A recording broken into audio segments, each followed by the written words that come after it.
This man walked in on his college girlfriend cheating on him with another guy. After he broke up with her, he thought she was out of his life for good, but 15 years later, she reached out to him. Watch to the end to see why she contacted him after so many years. Here's a story from my past that I just have to share. Let's rewind the clock about 15 years. Back in college, I met this girl named Amy. We were randomly assigned to the same team for a group project in one of our classes. We hit it off immediately. We had similar interests, laughed at each other's jokes, and just genuinely enjoyed each other's company. It didn't take long for our friendship to evolve into something more, and soon we were officially dating. Fast forward 6 months, and things were going well. We had our ups and downs like any couple, but overall, we were happy. Our connection was strong, and we felt like we were really building something special. At the 6-month mark, Amy did something that surprised me. She gave me a spare key to her unit. She said it was in case I ever wanted to stop by when she wasn't home, or if she lost her other key and needed a spare to get in. I never really had much reason to use it, and I guess we both just forgot about it. As time went on, our relationship deepened, and we continued to enjoy each other's company.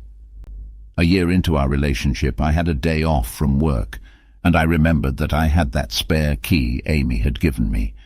I thought it would be a perfect opportunity to surprise her. I let myself into Amy's house, feeling excited about the surprise I was about to give her. As I entered, I heard noises coming from her bedroom. I thought maybe she was listening to music or watching a movie. However, as I walked closer to the bedroom, my heart dropped and my world turned upside down. There in the bedroom I found Amy, and she was not alone. She was in bed riding some guy. When she saw me, she started yelling, "What are you doing here?" I just stood there, shocked and utterly confused, struggling to find words to respond. "You gave me a key, remember? I ended up not working today and wanted to surprise you."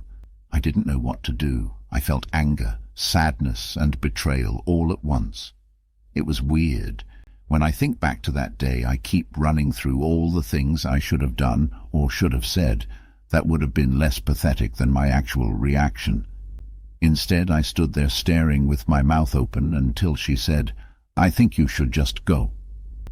Without saying another word, I threw the spare key onto the bed and walked out.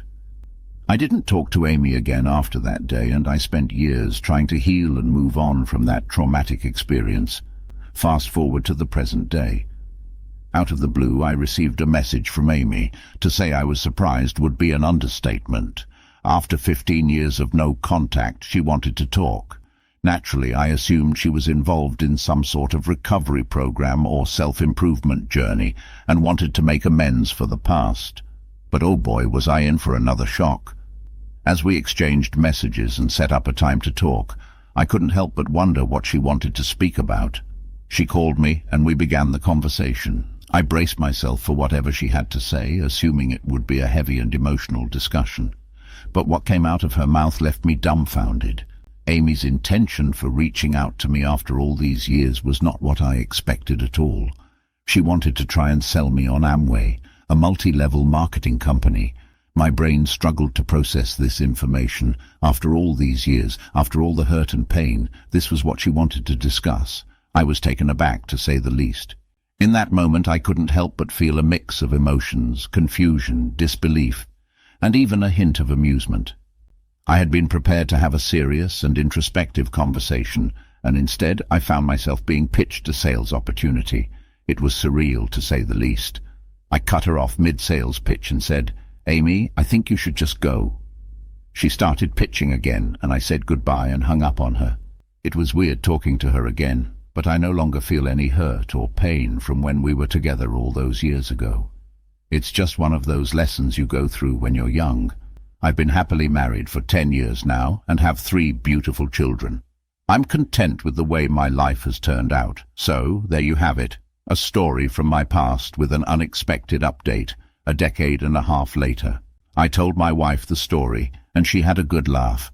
She appreciated my ironic one-liner to Amy before I hung up on her. Thanks for taking the time to listen to my little story. Thanks for sharing your story. And don't worry, we all appreciated your ironic one-liner too. Well, I had a chuckle at least. I honestly thought this story was going to go in another direction.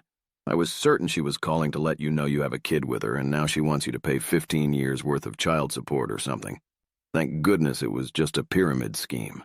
It sucks that you had to walk in on her cheating on you, but like you said, it was a long time ago, and it seems like you've come out fairly unscathed from the incident. You can look back on the memory and laugh about it with your loved ones now, so that's good. I'm glad you're living your best life. What did you guys think? Have any of you had an ex reach out years after breaking up? What did they say or want from you? Let us know in the discussion below. Thanks for watching, and stick around for more content like this. I'll see you over in the next vid. Take care.